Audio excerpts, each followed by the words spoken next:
Balls.co.za. One of the nicest blokes you'll meet, one of the tallest blokes you'll meet, one of the baldest blokes you'll meet, a man who absolutely, has been a major figure in South African football. And today, Matthew Booth, I'm told that it's official. Boo. You are now retired. Matthew? I can't hear him. Comfort! Matthew, I couldn't hear you then. Sorry, mate. Is it true, Matthew? Let's just get this out of the way. To start with, Mark Fish and I sitting here, and Comfort, my producer, bated breath. Have you officially retired from professional football? Yes, Neal, unfortunately I have. I think there's, as Mark will tell you, it's a very difficult decision to make. But yeah, I've decided to call it a day. And your introduction there brought a tear to my eye, Neal. It made me so emotional. Oh, mate, I just remember all those stories in 2010 where the face of South African football and the great debate over whether people were booing you during the Confederations Cup that confused all the foreign journalists, but they were just shouting boo. They weren't shouting boo. And that was a standard bit of knowledge about South African football that everyone had from around the world in 2010. Matthew, enormously sad that your career now comes to an end. You did have an offer, as I understand it, of an extension at Bidvest Wits? Yes, that's right. Both Jose Ferreira and Gavin were prepared to give me another one-year extension. And basically, I declined because of a number of reasons. I think, I've started 16 times for Wits this season and contributed to a very mean defense and, quite a successful season. So I just wanted to end on that note, I think it's always difficult. I've seen a number of players play one or two seasons too long. And as you know, people have very short memories. So I thought it was the right time, to be honest. Yeah, no, fair enough, Matthew. It's always a difficult one, for players like me. There was no point in retiring because no one would notice. But Mark Fish might have a better perspective on how do you retire? When do you retire? Did you retire at the right time, Mark? Unfortunately, had to retire a little bit too premature, but I do think, as you just said about Matthew's been a stalwart for South African football, represented us, in Russia and obviously for the under-23 team and for Bafana. And, for a player to make the decision at the right time is very important. As you said there, Matthew, some players do play that season or two too long and, things go horribly wrong and then people forget about the good things that they've done. So I know emotionally it must have been a tough decision, but once again, by the sounds of it, it's a decision that you're quite comfortable in doing. Yeah, no, thanks for that, Mark. Coming from you, it's a huge compliment. And yeah, it's like you said, it's very difficult. For me personally, it was more about the other element to it was waking up every morning and having to go to training and thinking to myself, God, I've done this before, I agree. I can play games day in and day out, and I still get a buzz doing that, even if there's 50 people in the stadium. But it was the daily sort of training and having to go through another pre-season under Gavin Hunt was going to be too much for me. That's brilliant. But Matthew, training is people that don't play professional football never quite realise, I guess, that going into training every morning is just like for the rest of us going to a 9-to-5 job and going through the humdrum. But again, I mean, I watched you come on against Kaizer Chiefs in semi-final Nedbank Cup, wasn't it? And you came on about 67th minute and you won everything. You might be getting a bit long in the tooth, but you didn't miss a single ball in the air. I mean, you wouldn't expect to, and on the floor. And I thought you still had another year in you. But anything else behind? Have you got big plans for the future that would push you, into a career in commerce or in punditry? Are we going to see you in football? Yeah, no, definitely, Mark. One of the things I've got going is a trust.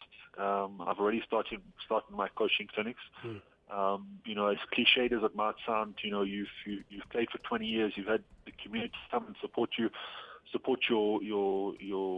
lifestyle and your living, and it's you've got to give back to that community. So I've decided to do that. That's already on the go. there were a number of elements to the reasoning behind my retirement.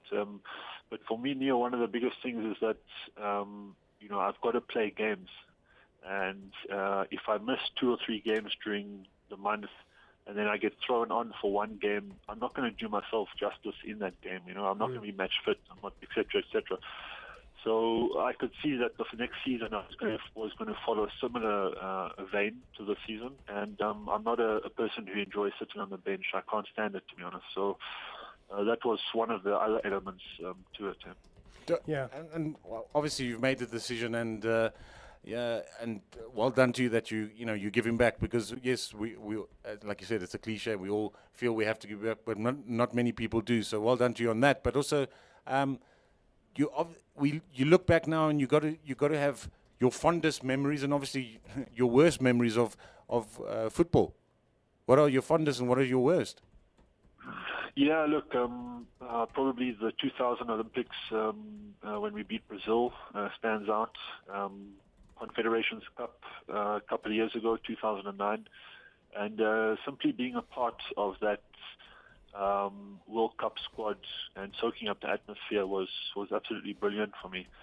I value my low lights just as much as I value my highlights, because those have always been, I viewed them as being character builders, and I think I've gone through many fights with club owners through courts and arbitrations, etc., and those will always be low lights. And I think I've probably had one major injury, which was at the end of my Sundowns career, which was also a low light, and the way that they handled the situation was not very pleasant. But apart from that, I feel very, very grateful for what the football gods have dished up for me. Yeah. Matthew, I'm sure you must have collected a couple of T-shirts, obviously, when you against your opposing team. Which one is your favorite?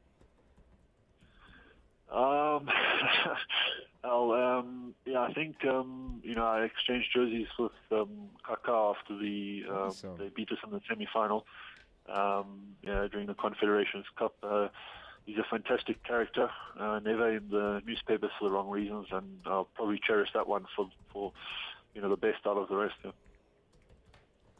That's one of your big moments as well, isn't it, as a player as well? I mean, that Confederations Cup gave us so much optimism. You played such a major role in there. You attracted so many headlines. I was told, as I came over here as an English journalist, you would be the face of that World Cup. I found it very disappointing that you didn't actually get a minute's play in that 2010 World Cup. I can't quite get round that when I discuss your career.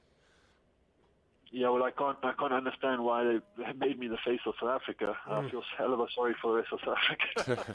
I've got a face like a bag of hammers. But,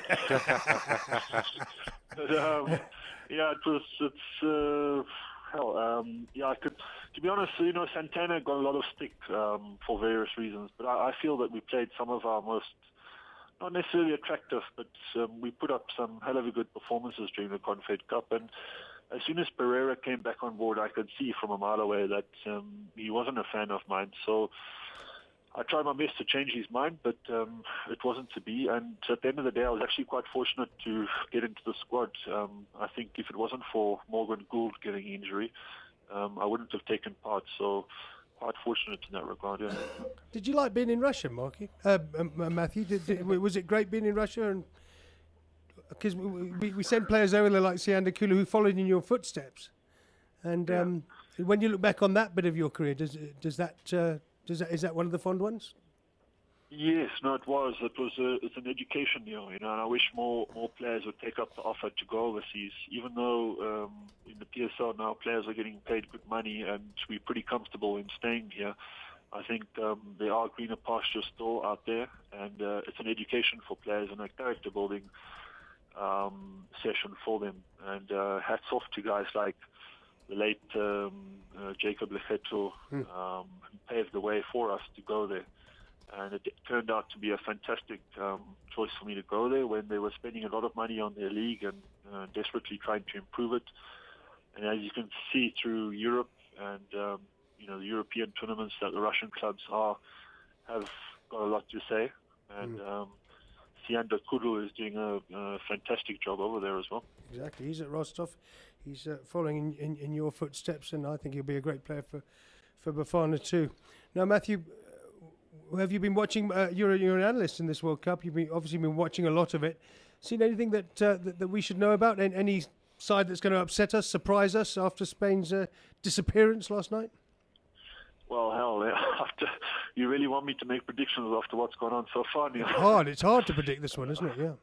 Exactly. And I, following on from France and Italy and the previous World Cups, how they bowed out in the group stages, it wasn't really a surprise to see Spain go out, considering that most of the players had a very good and long extended run in the Champions League. But yeah, to see quality players go out at an early age is a little bit disappointing. But yeah, I've said from the beginning, like sort of the rest of the world really, that my dark horses are going to be Belgium. Yeah. But having said that, it is their first World Cup for most of the players, so in fact all of them. So I don't think they'll go all the way, but I would put my money probably on Brazil or Argentina. I think one of the local teams will probably do it. Yeah, and Mark and I were discussing this. Mark, you were just not seeing much of Brazil like we expected, are we? No, and obviously, as Matthew said, we all expect the Brazilians to. So did the Brazilians themselves. They're expected to go all the way. Fortunate, saw the opening game, Argentina against Bosnia. They weren't that convincing, but also, it's the first game of the World Cup. They can only get better. But the more and more I see it, it's panning out to be a local South American team. Looks like they would be the team to beat, and I'm going to go with. I mean, the Chilean team is a very strong team that knocked Spain out last night. But also, Neal, one thing I'm going to have to agree with you, because I don't really like agreeing with you. The Colombian team, tonight we'll see what how good they are and how far they want to go when they play against the Ivory Coast. That's a big one, isn't it, Matthew? For Africa, Ivory Coast, Colombia, massive game, isn't it, tonight after the bad time that Cameroon had last night and not great results. Can you see the Ivory Coast doing Colombia? Yeah, I certainly hope so. I think Ivory Coast is probably our best bet. We've seen Cameroon absolutely implode because of what even, from the outside, you can clearly see that team spirit was completely lacking. And you can see, judging from sort of social media and from, again, the outside, Ivory Coast has got a fantastic team spirit. And they're a more all-rounded team. So my hopes for Africa lie solidly on Ivory Coast shoulders. And Mark yourself brings up a very important point about Colombia. I mean, they're ranked 8th in the world, FIFA ranking. So yeah, they've gone about their business very quietly. Chile is another one to watch. A very counter-attacking, tough defending side. But I feel that if you start out on a house on fire in the beginning, you might run out of a bit of steam towards the end. So, Brazil, like you said, Brazil and Argentina haven't started off fantastically, but I think watch out for them in the later stages. Right. Listen, Matthew, I've got one little question before we kind of give our big adieu on your retirement. As a professional footballer, which is more painful, to go out in the semi-finals of a competition or the finals? Not again. Which is the more painful? To lose in the final or the semi-finals? Come on, think carefully. I take it this has been a huge debate. Yeah, I've been accused of being a rank amateur because I put this to Dane Clate, having got to getting to 4 finals, losing 3 finals and winning 1. I said it's much worse to go out in the semi-finals than it is to lose a final. That's my take. It's lovely to get to the showpiece. What's your take, Matthew?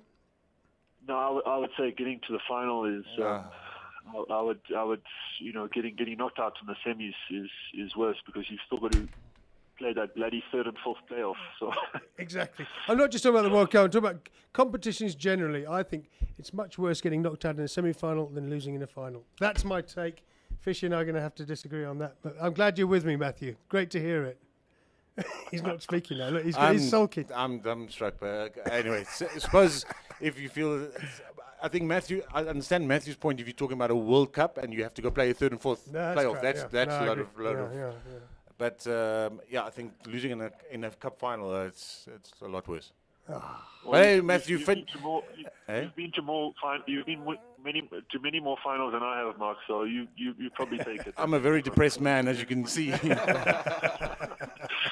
But Matthew, I mean, just from the outside and as a fellow retired footballer, fantastic career, fantastic representative of South African football, but also example to the youth. And well done on you. From my side, wishing you and your missus all the best, and your kids, and to your trust. And let's hope that through your trust, and the good work that you're going to do, that you will unearth a couple of future Bafana football stars.